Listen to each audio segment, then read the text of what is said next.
Sebelum kita mulai ibadah kita, mari kita satukan hati, kita berdoa. Segala puji, hormat, kemuliaan bagi nama-Mu Tuhan. Kami jemaat-Mu pada saat pagi hari ini berkumpul. Kami rindu akan Engkau Tuhan. Kami ingin menaikkan rasa syukur kami atas segala kebaikan, atas segala penyertaan Tuhan di sepanjang kehidupan kami. Berkati kami Tuhan, terlebih hati kami. Biarlah apa yang kami naikkan di hadapan-Mu Tuhan dapat menyenangkan hati-Mu Tuhan. Kami siap memulai ibadah kami hanya di dalam nama Tuhan kami Yesus Kristus. Amin. Besar dan ajaiblah karya-Mu. Besar dan ajaiblah karya-Mu. Adil dan benarlah jalan-Mu. Raja segala bangsa yang Maha Kuasa, mulia nama-Mu. Besar dan ajaiblah karya-Mu. Besar dan ajaiblah karya-Mu. Adil dan benarlah jalan-Mu.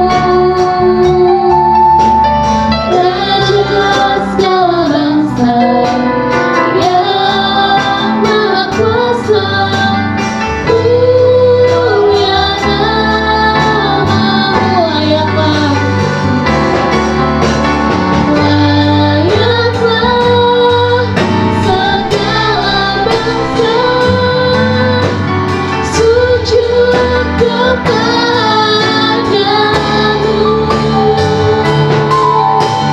Sebab Kaulah yang kudus, layak disembah. Mari saya undang Bapak Ibu untuk bangkit berdiri. Kita mulai ya. Besar dan ajaiblah karya-Mu. Besar dan ajaiblah karya-Mu. Adil dan benarlah jalan-Mu. Raja segala bangsa yang Maha Kuasa, mulia nama-Mu. Besar dan ajaiblah karya-Mu. Besar dan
Tuhan.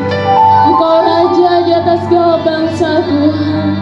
Terima kasih Tuhan, terima kasih. Kami bersyukur Tuhan, kami mengucap syukur ya Bapa. Haleluya Yesus. Engkau kebenaran yang mengubah kami Tuhan. Yesus, Kau kebenaran yang menyelamatkan. Terima kasih Tuhan,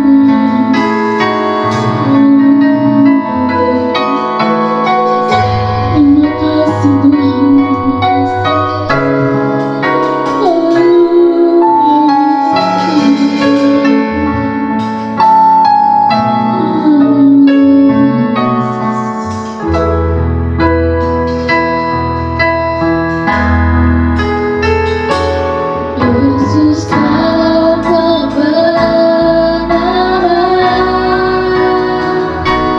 yang menyelamatkanku. Kau memberikanku hidup dan pengharapan.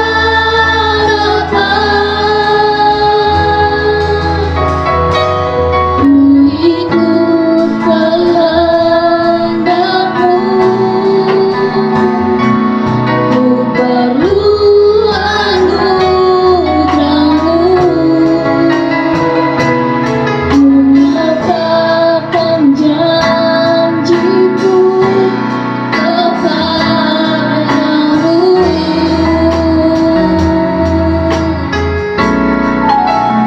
Kalau ku hidup bagimu, hatiku tetap menyembahmu. Dunia tak bisa menjauhkanku dari kasih-Mu. Selama ku hidup bagimu, mataku tetap memandangmu. Dunia tak bisa menjauhkanku dari kasih-Mu. Yesus, Kau kebenaran yang menyelamatkan. Yesus, kebenaran yang menyelamatkanku. Kau memberikanku hidup dan pengharapan.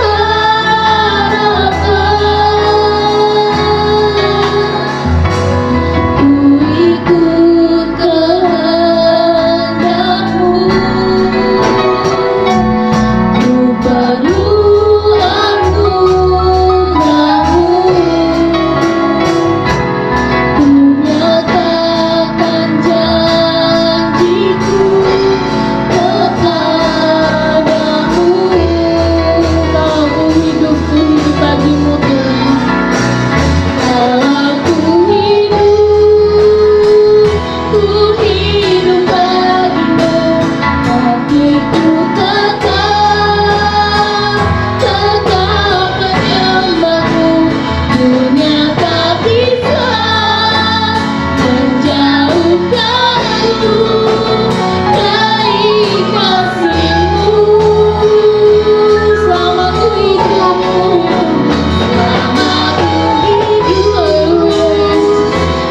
hidup bagimu, mataku tetap memandangmu. Dunia tak bisa menjauhkanku dari kasih-Mu.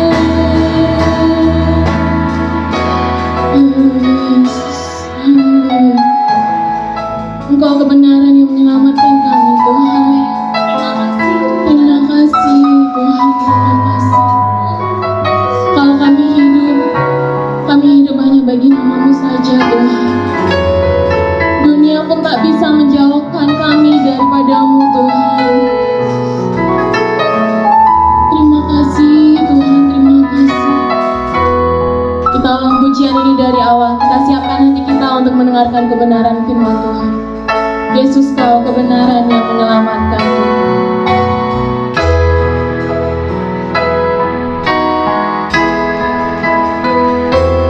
Yesus, Kau kebenaran yang menyelamatkanku. Kau memberikanku hidup dan keselamatan.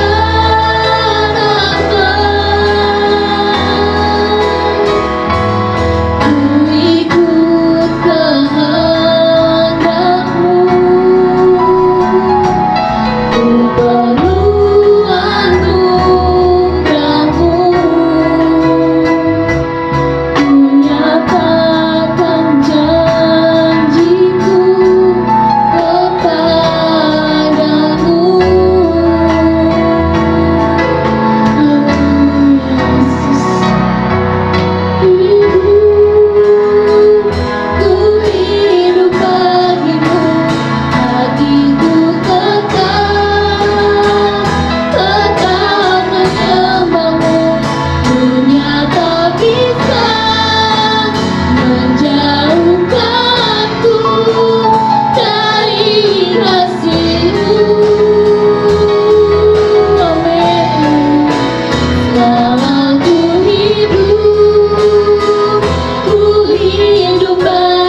di hadapan-Mu, apa yang kami tinggikan di hadapan-Mu Tuhan.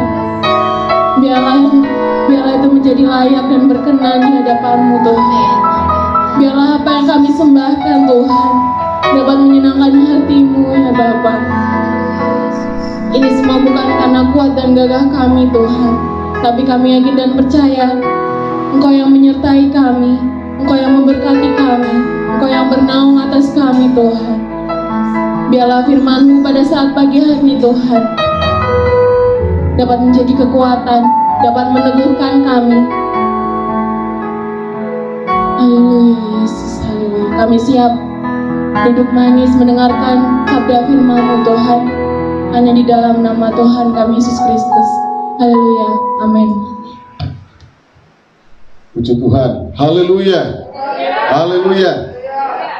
Kita bersyukur kepada Tuhan, saudara, pagi ini masih diberi kesehatan oleh Tuhan, masih diberi sukacita untuk menyembah Tuhan, memuliakan Tuhan. Dan ketika hidup kita terus dibawa,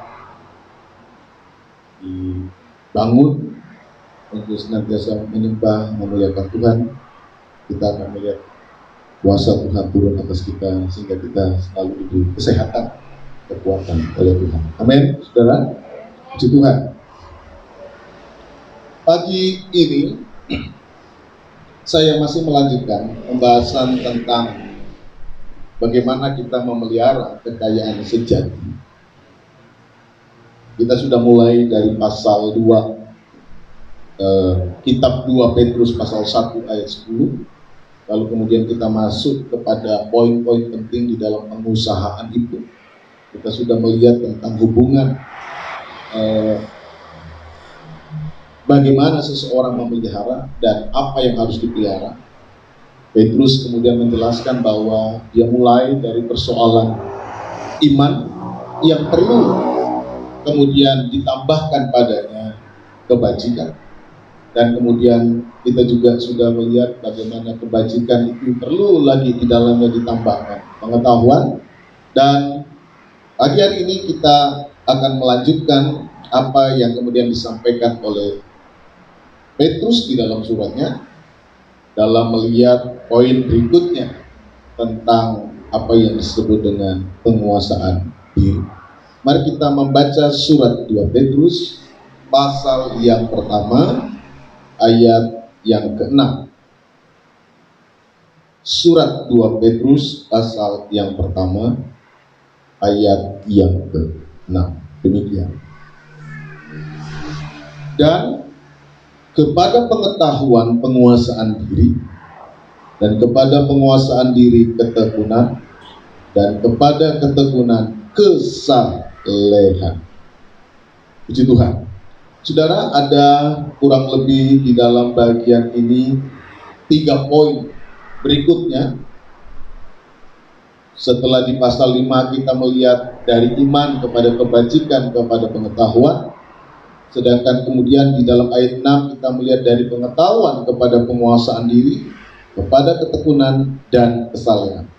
Pagi ini kita akan bicara dan kita akan belajar tentang penguasaan diri. Saudara, persoalan penguasaan diri ini adalah sebuah hal yang memang menjadi persoalan-persoalan yang sangat mendukung bagaimana kemudian seseorang bisa mendapatkan, mencapai kebahagiaan yang lebih baik dari kehidupannya, menjaga harmonisasi kehidupan, bagaimana kemudian dia mampu menjaga sebuah situasi kehidupan yang ia jalani menjadi lebih baik. Di dalam pemahaman para filsuf atau para pemikir-pemikir di mana masa bagian surat ini ditulis, rupanya persoalan tentang penguasaan diri itu juga sudah menjadi sebuah topik penting yang selalu dibicarakan. Bahkan kemudian penguasaan diri itu dilihat dan dipahami sebagai sebuah prinsip penting di dalam diri seseorang. Bahkan di kalangan para filsuf itu ini dipandang sebagai sebuah nilai yang sangat tinggi Di salah satu kelompok keyahudian yang disebut kelompok Eseni, penguasaan diri juga menjadi sebuah hal yang sangat penting diperhatikan oleh mereka. Jadi di dalam masyarakat di luar kekristenan pada waktu itu, orang sudah memahami bahwa penguasaan diri ini juga menjadi sesuatu yang penting. Nah, di dalam upaya untuk kemudian memahami penguasaan diri, tentu kemudian orang perlu mengerti sebenarnya penguasaan diri itu seyogyanya itu apa? Hakikatnya itu sebenarnya apa? Saudara, penguasaan diri atau sikap penguasaan diri adalah sebuah kondisi yang dihubungkan atau dipahami dengan persoalan bagaimana orang menguasai sesuatu. Nah, kata enkrateia yang ditulis di dalam ayat ini, yang kemudian diterjemahkan kemudian dalam bahasa Indonesia menjadi penguasaan diri, ini berasal dari kata krat yang memiliki hubungan dengan penguasaan, penguasa. Jadi kata penguasaan diri ini berkaitan dengan bagaimana orang mengontrol, orang menguasai, orang memiliki kemampuan untuk mengayomi, kemampuan untuk memimpin. Ini yang sebenarnya muncul dari kata penguasaan diri. Saudara, kata enkrateia yang kemudian diterjemahkan di dalam bahasa Indonesia sebagai penguasaan diri di dalam surat Petrus ini, nampaknya memang di dalam perjanjian baru tidak banyak digunakan.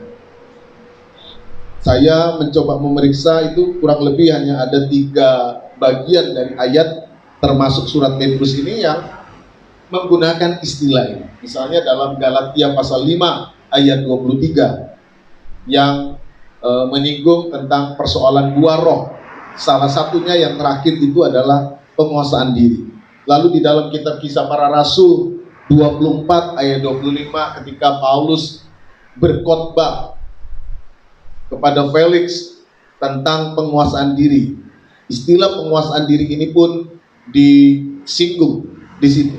Jadi rupanya memang tidak terlalu banyak di dalam Alkitab pembahasan tentang bagian ini. Tetapi kalau kita misalnya mencoba melihat apa yang dikatakan Rasul Paulus di dalam Galatia, nampaknya prinsip atau sikap penguasaan diri ini menjadi sebuah hal penting juga di dalam kekristenan. Tidak hanya di luar kekristenan, tetapi di dalam kekristenan, Rasul Paulus juga misalnya melihat bahwa sikap penguasaan diri adalah sebuah sikap penting yang menurut Rasul Paulus adalah bagian dari kehidupan orang yang dipimpin oleh roh. Buah dari roh, buah dari pekerjaan roh, buah dari pekerjaan pertobatan, buah dari pekerjaan karya keselamatan Allah. Ini yang kemudian kita pahami di dalam kata penguasaan diri ini.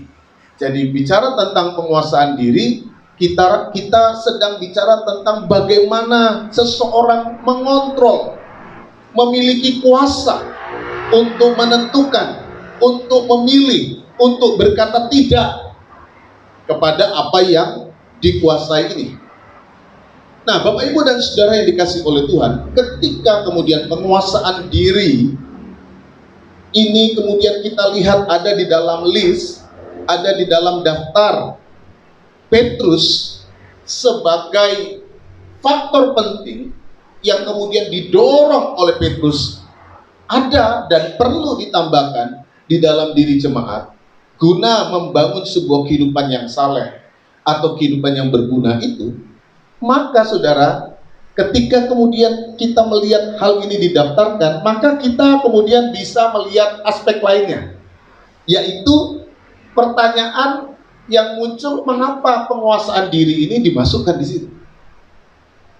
Jadi kalau kemudian kita membaca listnya Petrus tentang penguasaan diri, berarti dia melihat penguasaan diri ini adalah hal penting yang perlu dimiliki, perlu ditambahkan, bahwa kehidupan yang saleh, kehidupan yang bermanfaat, kehidupan yang berguna, yang membuat seseorang nanti tidak gagal, tidak tersandung dalam rangka mencapai tujuan kehidupan kekalnya, adalah persoalan menguasai diri. Pertanyaannya, kenapa harus menguasai diri? Apa yang perlu dikuasai? Kalau kita bilang menguasai diri, apa yang sebenarnya ada di dalam diri kita? Dan mengapa diri ini perlu dikuasai? Ada potensi apakah yang melekat di dalam diri kita ini sehingga kemudian perlu dikuasai? Jadi seakan-akan dipisahkan. Kita menguasai diri kita. Itu enggak? Kita diminta menguasai diri kita. Ya kita, ya aku. Tapi Alkitab bilang, aku perlu dikuasai. Artinya ada sesuatu di dalam diri manusia yang kadang-kadang bisa keluar tanpa terkuasai. Nah, saudara pernah merasakan hal itu tidak? Oh, sorry. Itu bagian dari kehidupan kemanusiaan kadang-kadang. Ya. Kalau kemudian kita mengakui, berarti betul. Ada sesuatu yang memang perlu kita kuasai dalam diri kita ini. Kadang-kadang kita ini tidak berkuasa mutlak atas diri kita. Sehingga Petrus perlu dengan lebih jelas, detail, mengatakan kamu harus menguasai dirimu. Jadi kalau kemudian ada ungkapan yang berkata musuh paling besar itu adalah diri sendiri, ya itu bisa dipahami. Karena ternyata persoalan terbesar yang kadang-kadang membuat hidup manusia dengan hidup manusia lainnya itu kacau, munculnya itu karena persoalan dari dalam diri sendiri. Masalah yang kemudian dapat membuat hidup kita ini kurang juga bahagia, kehilangan bahagia, jadi stres.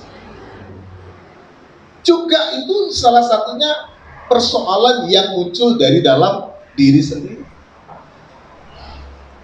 Ungkapan menguasai diri menunjukkan jelas tentang potensi-potensi berbahaya di dalam diri kita sendiri. Jadi sebelum kita menganggap orang lain berbahaya, coba saudara perhatikan, jangan-jangan dirimu juga berbahaya bagi kebahagiaan dirimu sendiri. Makanya kemudian ada istilah mawas diri, introspeksi diri, evaluasi diri, semua yang berkaitan dengan persoalan diri sendiri. Penguasaan diri yang diliskan di dalam ayat ini menunjukkan bahwa diri kita, potensi yang ada dalam diri kita ini juga sangat mempengaruhi apakah kita mencapai tujuan kehidupan kekekalan itu, dapat membangun kehidupan keseharian yang berguna atau tidak. Nah, pertanyaannya, apa potensi yang berbahaya yang ada dalam diri kita itu? Saya mencoba mencari bagian penting yang kemudian dibahas dalam surat Petrus. Sebelum saya keluar dari surat Petrus, apa sih sebenarnya potensi-potensi berbahaya yang sebenarnya muncul dari dalam diri sendiri? Nah, saya menemukan di dalam bagian awal dari surat 2 Petrus ini, di dalam ayat yang keempat, yaitu apa yang berkaitan dengan hawa nafsu. Dengan jalan itu, ia telah menganugerahkan kepada kita janji-janji yang berharga dan yang sangat besar, supaya olehnya kamu boleh mengambil bagian dalam kodrat ilahi. Ini poin yang kita capai. Dan luput dari hawa nafsu duniawi yang membinasakan dunia. Luput, kita terhindar dari hawa nafsu yang dapat membinasakan dunia. Hawa nafsu ini tempatnya di mana? Di luar? Hawa nafsu itu tempatnya di mana? Di dalam. Lalu saya cek di dalam surat 2 Petrus ini, kurang lebih ada 7-8 kali Petrus bicara tentang hal ini. Nah, saya bisa kemudian mengambil kesimpulan, sebenarnya persoalan penguasaan diri dan hal-hal lain itu diminta oleh Petrus untuk sungguh-sungguh diperhatikan. Karena ada potensi ini, hawa nafsu atau keinginan manusia yang sungguh-sungguh dapat merusak. Nah, ada seorang filsuf bernama Arthur Schopenhauer yang saya singgung dalam khotbah saya hari Rabu kalau tidak salah, yang mengatakan bahwa manusia itu kadang-kadang adalah bisa disebut sebagai makhluk yang apa istilahnya, irasional. Kenapa? Karena Arthur Schopenhauer kadang-kadang melihat ada tindakan-tindakan manusia yang seharusnya bukan menjadi ciri dari tindakan manusia yang rasional. Tindakan-tindakan yang brutal, tindakan-tindakan yang kadang-kadang disebut di luar kendali, berarti menunjukkan rasionalitasnya itu tidak dipergunakan, tetapi nalurinya yang dipergunakan. Naluri membunuh, naluri merusak, naluri melampiaskan kekesalan dan sebagainya, menunjukkan bahwa kemampuan berpikir, persoalan rasionalitas yang ada dalam dirinya itu tidak dipakai. Karena kalau dipakai kan dia mempertimbangkan barang yang dia beli mahal-mahal hanya karena emosi dia banting, padahal barangnya dia beli mahal-mahal. Misalnya belinya aja susah, mungkin kreditan sampai harus utang kan, tapi gara-gara emosi marah. Kan harusnya dia eman, ini barang aku beli mahal-mahal kok tak banting. Tapi kemudian setelah itu sadar, apa ya tak banting ya, wah rugi aku. Kenapa kemudian muncul hal-hal seperti itu? Dan mungkin saudara bisa lihat apa yang seringkali terjadi di luar kita sekarang. Banyak orang kadang-kadang berbuat yang anarkis, yang seharusnya tidak dilakukan oleh orang-orang yang bisa berpikir dengan rasional. Ini menunjukkan bahwa ada potensi di dalam diri kita yang kadang-kadang liar, tak dapat dikuasai, dan pada akhirnya merusak. Ini yang disebut dengan hawa nafsu. Dia bisa ada dalam berbagai bentuk. Bentuknya hawa nafsu ini bisa macam-macam. Bisa dalam bentuk hal-hal yang berkaitan dengan seksualitas, bisa berkaitan dalam hal-hal yang hal lain, ketamakan, kerakusan, dalam bentuk yang diwujudkan dalam kemarahan yang tidak terkendali dan sebagainya. Yang jelas bahwa persoalan hawa nafsu ini merusak kehidupan, merusak dunia, membuat kita kehilangan kebahagiaan. Ingin mencapai sesuatu, namun karena sudah kebelet pokoknya, kan sudah pakai pokoknya, tidak memperhatikan yang lain, tabrak aturan, tabrak kebenaran, tabrak firman Allah dan sebagainya. Nah, saudara, kemudian kita lebih lagi bertanya, apakah memang keinginan itu sejatinya dari sana sudah salah? Saudara, kata keinginan itu yang juga diterjemahkan sebagai hawa nafsu di dalam surat Petrus, di dalam bagian yang lain diterjemahkan dengan kata keinginan, yaitu epithumia. Itu sebenarnya adalah sesuatu yang menurut saya netral saja. Orang kalau tidak punya keinginan ya repot. Saudara mau berkembang juga susah. Tidak punya keinginan berkembang, tidak punya keinginan bertumbuh, tidak punya keinginan lebih baik, tidak punya keinginan untuk dapat membangun sesuatu. Keinginan itu dapat dikatakan sebagai motor sebenarnya dalam diri manusia. Dan itu adalah unsur yang melekat dalam diri manusia, seharusnya. Dan itu tidak bisa hilang, itu bagian dalam diri kita. Kita mau beribadah, menyembah Tuhan, itu juga didorong oleh keinginan menyembah Tuhan, memuliakan Tuhan. Tetapi ketika keinginan itu tidak dapat dikuasai dalam arti dikontrol atau diarahkan pada sumber, pada tujuan, pada arah yang tepat, keinginan ini menjadi sebuah bahaya besar yang merusak kehidupan manusia. Jadi keinginan itu sebenarnya sesuatu yang sangat netral di dalam diri manusia. Dia motor, seperti motor yang menggerakkan kendaraan itu.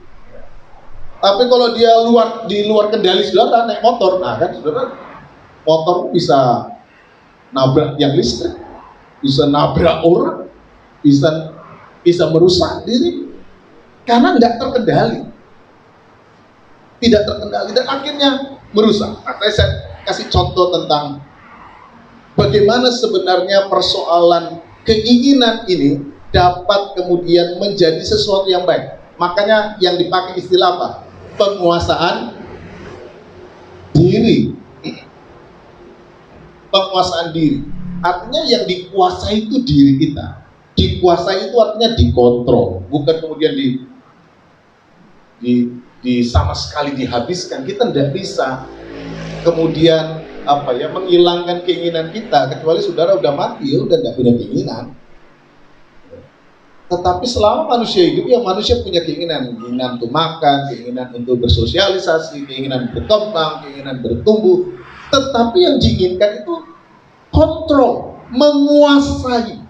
Nah, ketika keinginan itu tidak bisa dikuasai, apa sebenarnya akibatnya? Sehingga kemudian Petrus merasa penting untuk membuat list bagaimana kehidupan yang saleh, berguna, yang membawa orang pada hidup kekal itu dapat terpelihara. Yakobus 1 ayat 13 sampai 15 dikatakan demikian. Apabila seorang dicobai, janganlah ia berkata, pencobaan ini datang dari Allah. Sebab Allah tidak dapat dicobai oleh yang jahat, dan ia sendiri tidak mencobai siapapun. Tetapi tiap-tiap orang dicobai oleh keinginannya sendiri, karena ia diseret dan dipikat olehnya.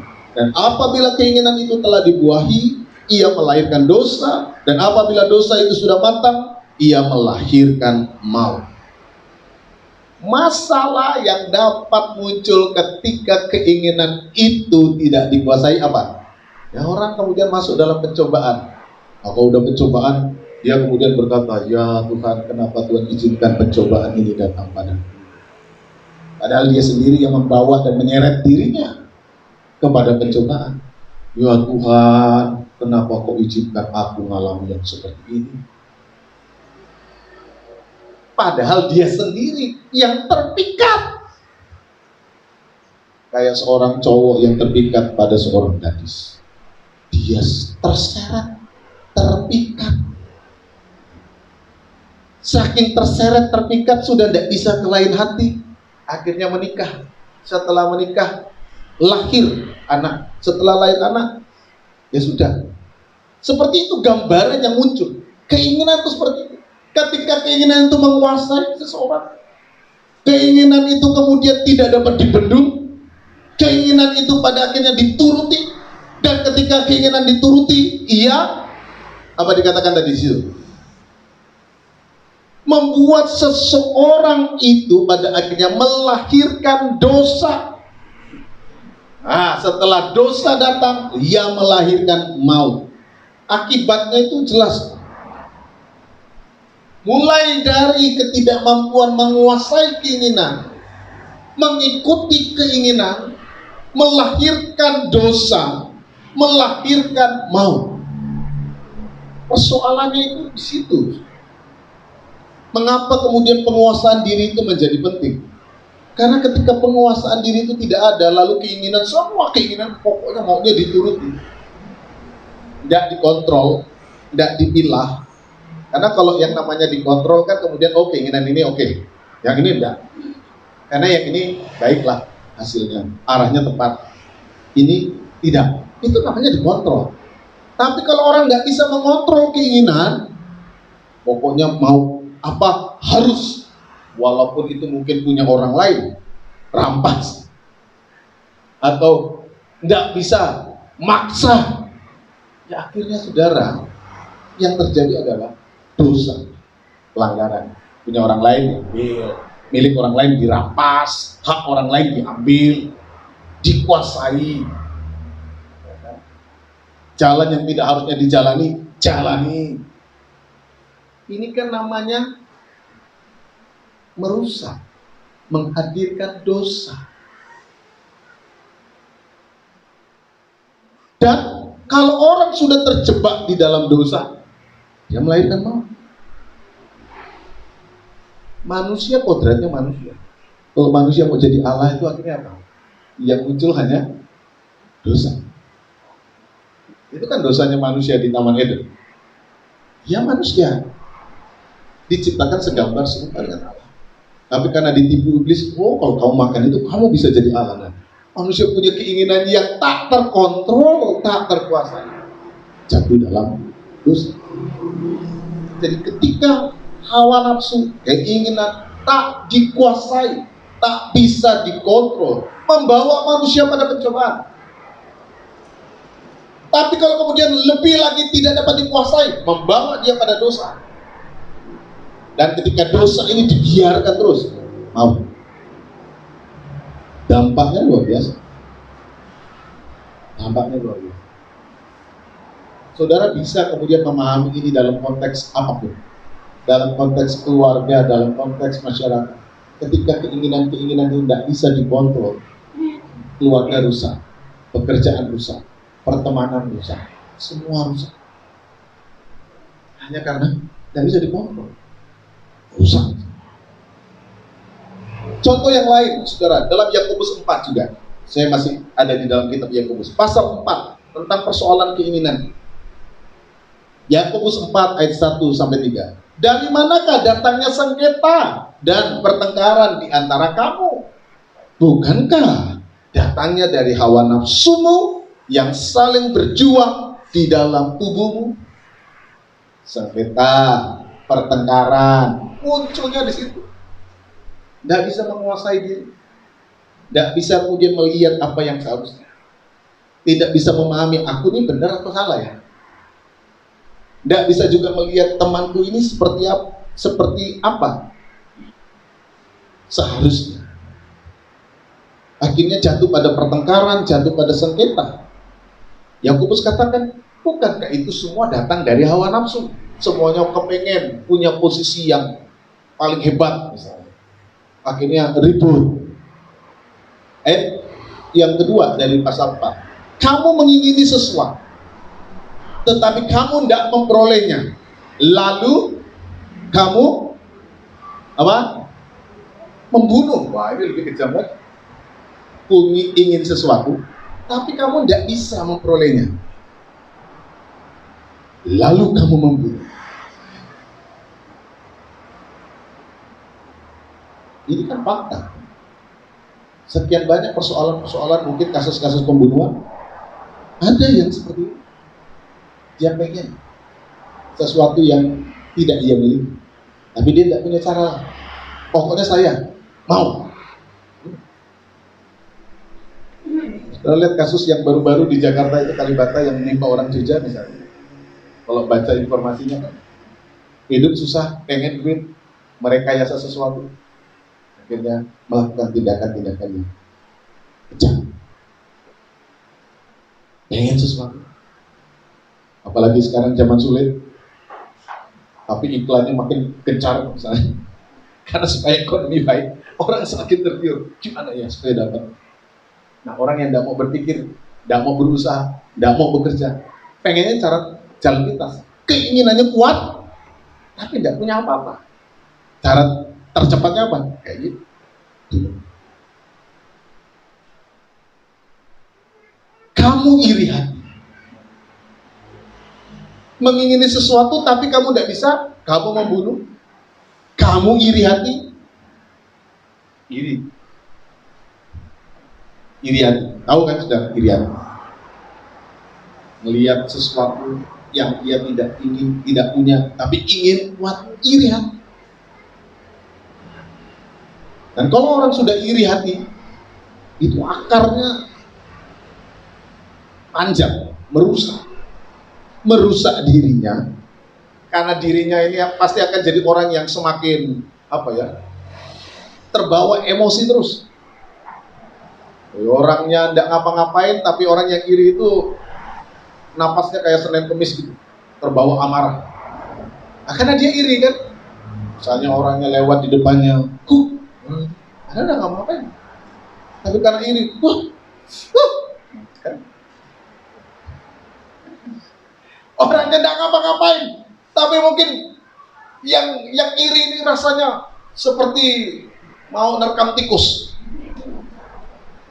Ngelihat orang seperti ngelihat apa gitu, iri hati, marah.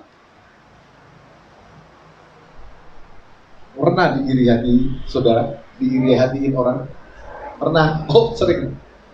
Rasanya gimana? Mungkin saudara membangun pertemanan dengan dia baik-baik saja, tapi orang ini kemudian karena iri hati menempatkan kita itu seperti musuhnya.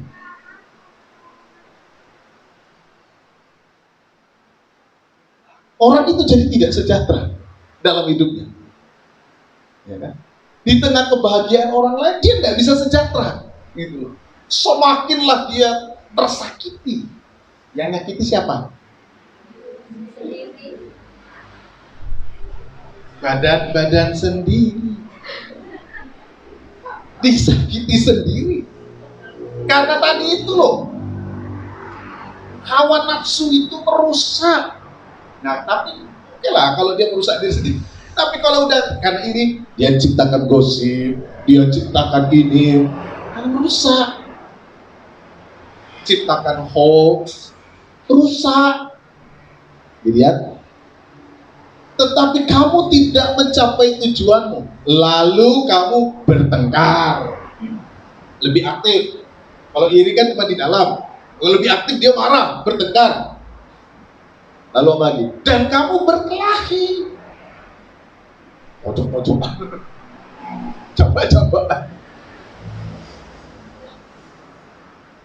Kamu tidak memperoleh apa-apa karena kamu tidak berdoa.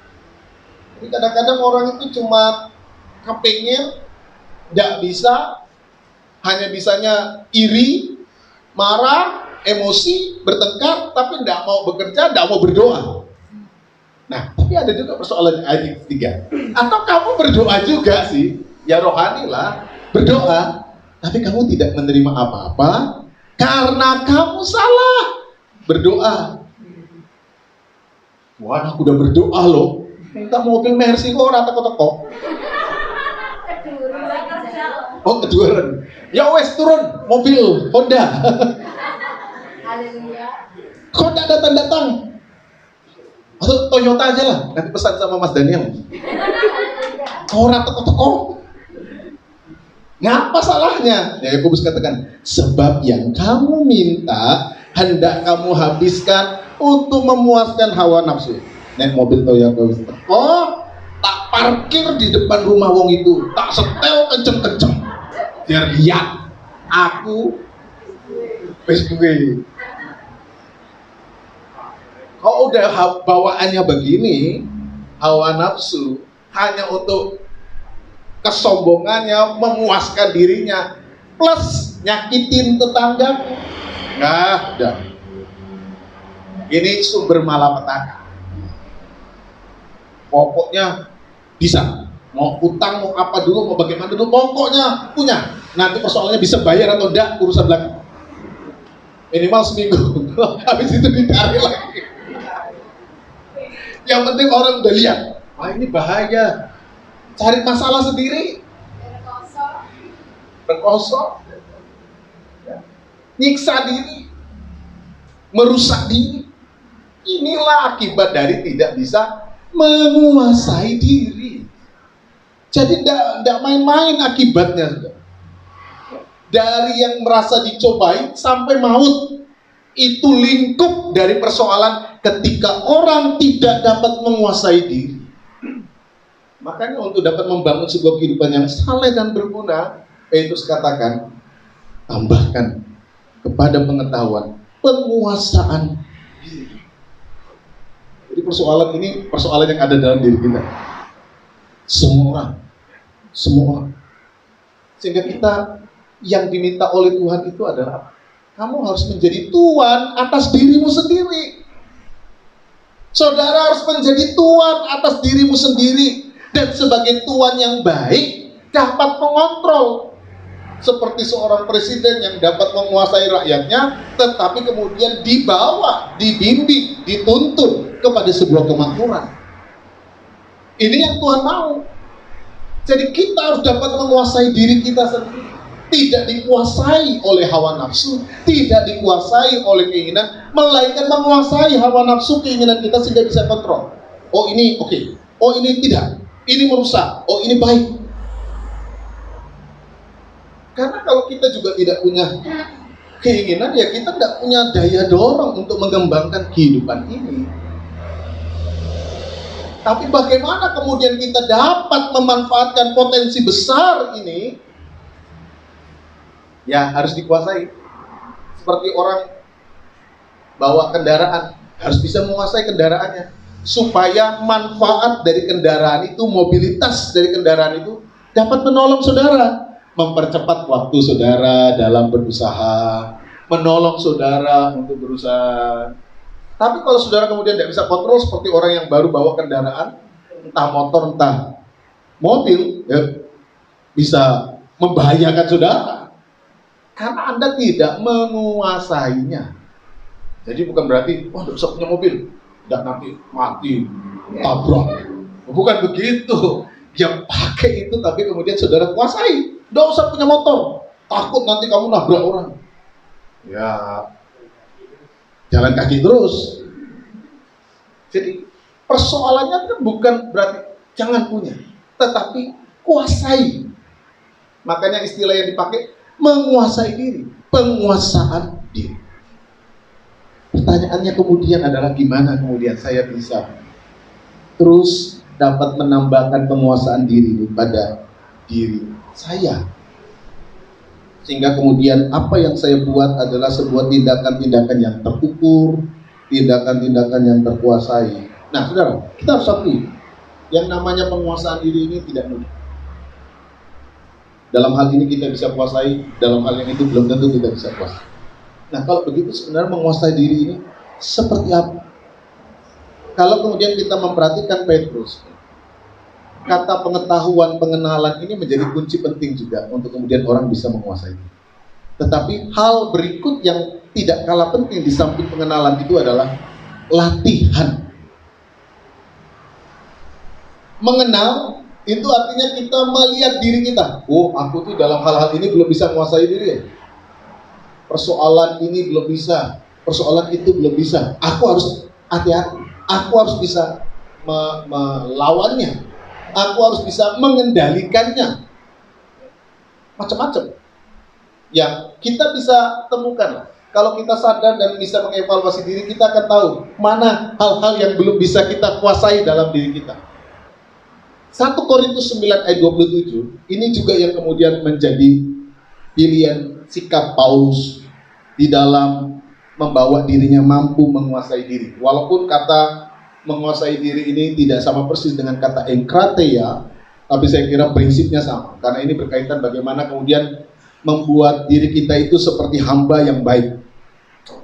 Tetapi aku melatih tubuhku dan menguasai seluruhnya, supaya sesudah memberitakan Injil pada orang lain, jangan aku sendiri ditolak. Paulus mencoba melihat bahwa dia ini sedang membawa orang kepada sebuah kebaikan. Tapi jangan gara-gara aku tidak bisa menguasai diri, apa yang aku sampaikan itu tidak aku nikmati. Jangan sampai aku membawa orang ke surga tapi aku sendiri tidak masuk surga. Jangan sampai aku sendiri ditolak. Di dalam pemahaman ini kita paling tidak kemudian memahami bahwa persoalan keberhasilan itu adalah persoalan bagaimana orang memperlakukan dirinya sendiri. Dan Paulus sadar itu. Dia juga punya potensi yang sama dengan orang lain. Bisa gagal juga kalau tidak menguasai diri. Lalu apa yang dia lakukan? Dia berkata, aku melatih tubuhku dan menguasai seluruhnya. Jadi persoalan bagaimana kita bisa mengontrol, menguasai diri, ini persoalan latihan. Dan ini berarti persoalan kesinambungan. Latihan kan tidak sekali, itu namanya bukan latihan. Itu langsung manggung. Latihan itu sebelum, artinya sesuatu yang terjadi dalam proses. Oh, masalah ini aku belum bisa menguasai. Aku harus hati-hati nih. Kalau sudah sampai kepada persoalan ini, Aku harus lihat di mana persoalan. Coba latihan sampai akhirnya bisa menguasai. Seperti Anda latihan naik mobil atau naik motor. Oh, aku belum bisa kuasai nih gasnya nih. Kadang-kadang gitu. Tapi besok, udah mulai bisa. Mulai bisa. Saudara, kalau sudah kemudian terlatih, saudara udah tidak mikir. Naik mobil misalnya, pas naiknya, saudara kadang-kadang harus lihat dulu. Ini 1, ini 2, 3, pas. Ini mau mundur 2, kadang-kadang langkah 4 misalnya. Sekian, hari ini masih kasar, hari ini masih belum lancar. 2, 3, 4, 5, saudara udah lancar, saudara udah nggak lihat lagi kan. Kalau udah biasa bawa mobil kan kemudian masih mana 1 ya, nabrak saudara. Mana 2? Enggak, udah mau apapun situasinya, kakinya kanan atau kayak enggak akan ketukar kan? Mungkin ketukar gitu. Karena udah biasa, udah tahu yang ditekan mana, yang dilepas mana. Kecuali nyangkut. Kadang-kadang saya pakai sendal itu nyangkut. Karena apa? Sudah terlatih. Saudara, mobil atau kendaraan saudara sudah dikuasai. Menguasai kendaraan saudara, menguasai medan yang saudara tempuh. Kalau jalannya model begini harusnya begini. Kalau jalannya naik harusnya begitu. Jalannya turun harusnya begini. Kalau jalannya jukit-jukit harusnya gimana? Saudara kemudian sudah bisa menguasai itu. Karena saudara latihan. Tapi kalau belum menguasai, ada jalan tanjak, kok mati terus? Ngegas mati. Kebesaran ngompat. Belum menguasai. Butuh apa? Saudara ada latihan tidak bisa menguasai. Yang dibutuhkan itu penguasaan. Untuk dapat menguasai termasuk diri kita memang latihan. Ya hari ini gagal. Coba lagi. Apa yang membuat saya gagal ya? Jangan-jangan ini, poin ini. Kuasai. Jadi saudara, ketika kita mau menambahkan pada pengetahuan penguasaan diri ini memang bukan sesuatu yang mudah. Mungkin butuh proses untuk dapat menguasai diri. Tapi hal yang paling penting adalah kita mau dipimpin oleh Allah. Karena apa? Modal kekuatan untuk menguasai diri itu sudah ada dalam diri kita. Itu yang dikatakan dalam ayat 3. Karunia dari Allah, anugerah sudah diberikan. Tinggal saudara mau nggak untuk dilatih, untuk dibimbing, untuk dituntut. Sama seperti Paulus, aku melatih tubuhku dan menguasai seluruhnya. Agar aku tidak gagal. Supaya aku juga dapat menikmati itu. Jangan cuma orang yang aku beri kesaksian. Jangan cuma orang yang aku injili. Tapi aku sendiri gagal. Aku pun belajar menguasai diriku sedemikian rupa. Jadi apakah jalan untuk kita dapat kemudian sampai kepada penguasaan dari diri kita, pengenalan tentang Tuhan yang kemudian menjadi kacamata kita. Kita ini mau membawa diri kita, mengontrol bagaimana. Seperti seseorang itu yang namanya menguasai kan dia tahu ini mau dibawa kemana, mau diarahkan kemana, itu ada jalannya. Kehidupan anak Tuhan yang mau menguasai diri, dia harus punya modal pengenalan akan Tuhan. Baru kemudian dia melatih diri. Bagaimana aku bisa mendorong ke sana? Bagaimana aku bisa membawa ke sana? Bagaimana aku bisa melatih tubuhku untuk sampai kepada tujuannya? Butuh latihan. Butuh latihan. Butuh keseriusan. Butuh kesungguhan untuk dapat mencapai target. Bagaimana kemudian kita bisa melatih penguasaan. Mungkin 1, 2, 3 orang bisa berbeda masalahnya berbeda, waktu sejauh mana kemudian dia bisa melatih. Tapi pasti ketika kita mau sungguh-sungguh membawa diri kita untuk dilatih, kita akhirnya sampai pada harapan dan tujuan itu. Walaupun mungkin tidak sempurna, tapi minimal saudara punya sebuah grafik kehidupan yang semakin hari semakin bertumbuh, semakin meningkat di dalam cara bagaimana kita menguasai diri kita.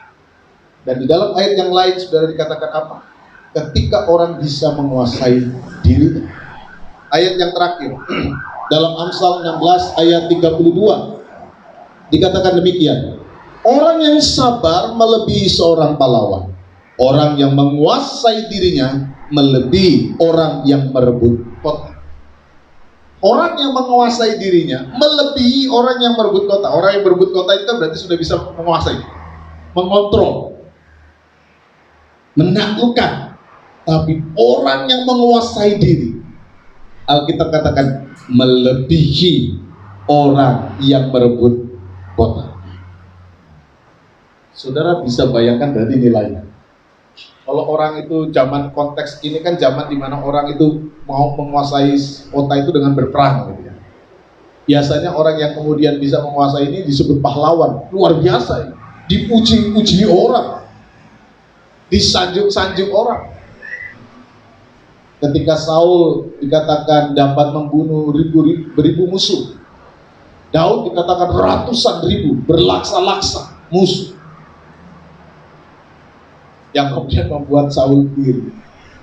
Tetapi orang yang menguasai diri satu melebihi orang yang merebut kota. Nilainya tinggi sekali. Kebahagiaannya juga tinggi sekali nilainya. Penghargaannya juga tinggi sekali. Jadi saudara, hal penting yang perlu untuk kita pahami. Kalau kita minimal bisa menguasai diri kita sendiri, saudara sudah bisa dikatakan lebih daripada orang yang mampu merebut kota. Nilainya, dampaknya, kualitasnya sangat-sangat luar biasa. Orang yang kemudian dapat melakukan ini, dikatakan dalam Alkitab, akan membawa seseorang sampai kepada kehidupan yang saleh dan membawa hidupnya berubah. Hanya saudara, kita harus katakan dengan jujur, menguasai diri itu memang godaannya banyak. Untuk dapat menguasai diri, godaannya banyak. Jabatan, kekuatan, kemampuan, kadang-kadang membuat orang bisa lupa untuk menguasai diri. Merasa bisa, merasa mampu, merasa kuat, lalu kemudian menjadi sewenang-wenang. Sehingga kemudian dia tidak bisa kontrol apa yang dia lakukan. Nah, disinilah kemudian kita perlu sadar, sekalipun kita harus menguasai diri kita, hati dan pikiran kita tetap harus dikuasai oleh firman Allah. Sehingga kita tahu, saya mau berkata iya dan tidak pada keinginanku ini untuk apa? Sebagai anak Tuhan, kita harus tahu bahwa kalau saya berkata iya atau saya berkata tidak untuk satu hal atau dua hal, saya harus tahu itu semua karena didasari oleh firman Tuhan. Tambahkanlah penguasaan diri supaya engkau dapat menghadirkan hidup menjadi kehidupan yang saleh dan yang berguna di tempat di mana engkau berada. Tuhan kiranya memberkati kita sehingga kekayaan sejati dalam hidup kita selalu dapat terpelihara. Puji Tuhan. Amin. Puji nama Tuhan. Masa diberkati saudara? Haleluya. Mari saya undang kita bangkit berdiri. Kita naikkan pujianku menyembah yang kudus hadiratmu.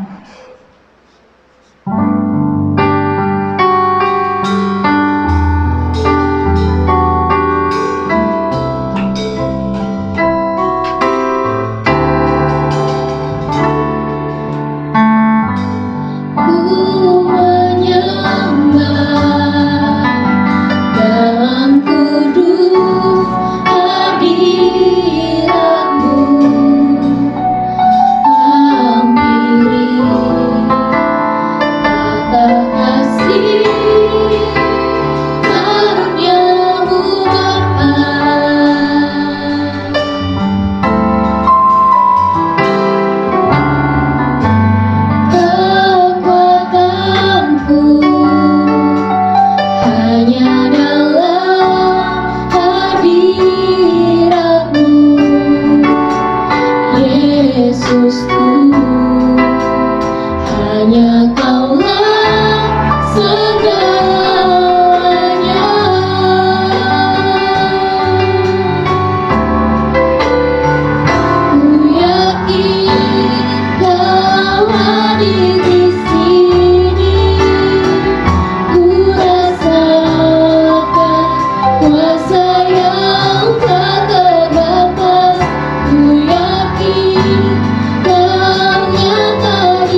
biar jemaat saja katakan ku yakin.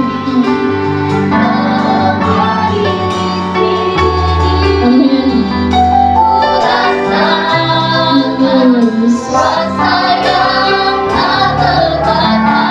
Lewat firman-Mu pada saat pagi hari ini Tuhan, kami diingatkan kembali ya Bapa,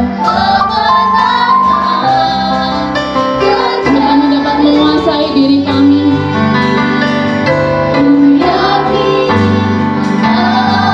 Menguasai diri kami seturut dengan kehendak dan jalan-Mu Tuhan. Menguasai diri kami untuk dapat memutuskan segala hal atas firman-Mu ya Bapa. Ajar kami Tuhan, ajar kami selalu ya Bapa. Haleluya Yesus. Haleluya Tuhan. Kau hadir di sini, ku rasakan kuasa yang tak terbatas.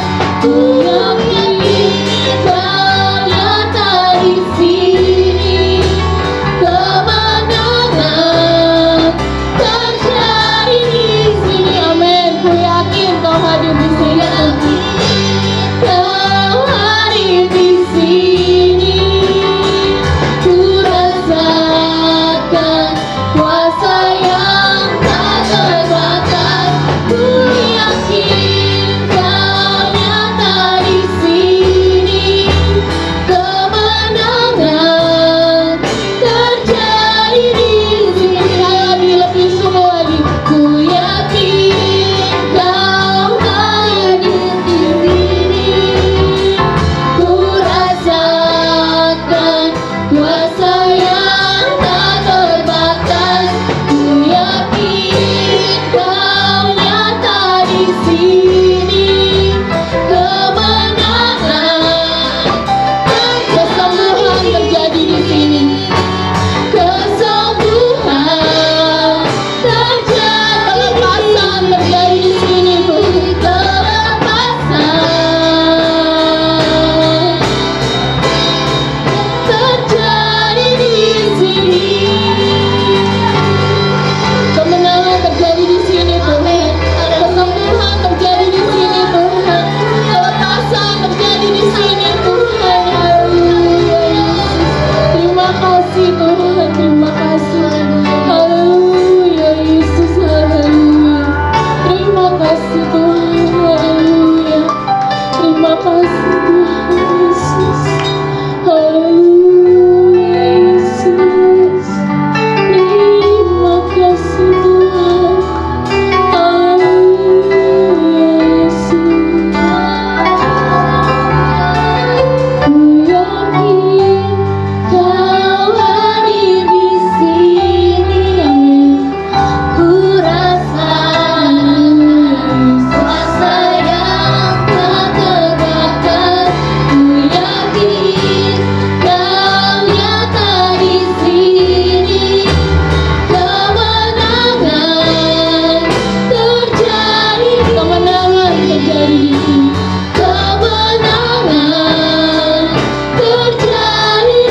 sini. Kemenangan terjadi di sini. Kemenangan terjadi di sini.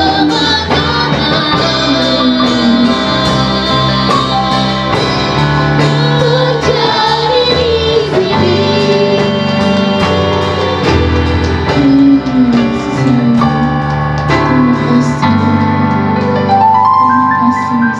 Dengan kasih Kristus nanti Mbak Elsa berdoa firman Tuhan. Terima kasih untuk firman yang begitu indah yang boleh Engkau sabdakan dalam hidup kami pada hari ini Tuhan. Biarlah Tuhan melalui firman-Mu Engkau boleh mengajarkan kami untuk kami semakin bisa menguasai setiap diri kami ya Tuhan. Bahkan apabila Tuhan pada saat ini kami boleh merasa iri hati, dengki pada siapapun Tuhan, biarlah Engkau yang menengging di dalam nama Tuhan Yesus. Biarlah kami boleh semakin lebih lagi menguasai diri kami. Biarlah kelepasan pemulihan itu terjadi dalam hidup kami. Terima kasih Tuhan, terima kasih Yesus. Biarlah Tuhan hamba-Mu boleh selesai menyabdakan kebenaran firman-Mu, tapi Tuhan, biarlah firman-Mu boleh terus tumbuh dalam kehidupan kami. Biarlah firman-Mu boleh terus menjadi rema dalam kehidupan kami ya Bapa. Terima kasih Tuhan, terima kasih. Kiranya Tuhan, doa yang jauh dari sempurna ini kami sabda dalam nama Tuhan Yesus Kristus. Haleluya, amin. Amin. Silakan duduk, saudara. Mengingatkan kembali nanti kalau mau keluar dari gereja lewat pintu keluar, urut dari yang paling belakang. Lalu untuk minggu depan, ibadah raya tanggal 25 Oktober nanti yang pimpin pujian Mas Daniel, singernya nanti Mbak Sarah, LCD nanti Mbak Vita, lalu untuk cek suhu nanti Mbak Priska. Mari kita tutup ibadah kita. Saya undang untuk bangkit berdiri. Terima kasih.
Mari kita bersatu doa.